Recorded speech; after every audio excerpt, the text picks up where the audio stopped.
Hello friend, नमस्ते, प्रणाम, जय जय सिया राम। मोस्ट वेलकम है आप सभी का। स्वागत, वंदन, अभिनंदन है बहन के चैनल पर। आप लोगों से निवेदन है कि जिस प्रकार से सभी बहन को अपना प्यार दुलार आशीर्वाद देते हैं, उसी तरह से मेरी बहन को भी आप लोग सपोर्ट कीजिए, अपना आशीर्वाद ज़रूर दीजिए।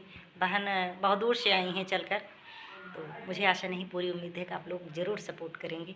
तो बहन के मुँह से आप लोग कुछ सुनाइए। चारों दिशा में खुशियाँ छाई, भवानी मेरे आंगन में आई।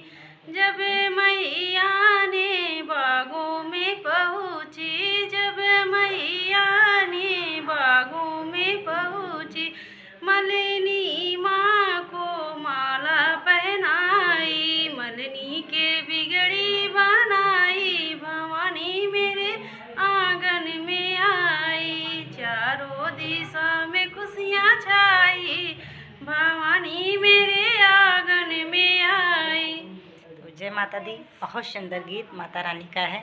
आप लोग ज़्यादा से ज़्यादा चैनल को सपोर्ट करें और गीत को शेयर करें, ताकि बहन भी कुछ कर सकें। बिल्कुल न्यू चैनल है और मुझे आशा नहीं पूरी उम्मीद है कि आप लोग ज़रूर सपोर्ट करेंगे और मेरे जितने ऑडियंस देख रहे हैं अपना आशीर्वाद ज़रूर दें। जय श्री राम, हर हर महादेव।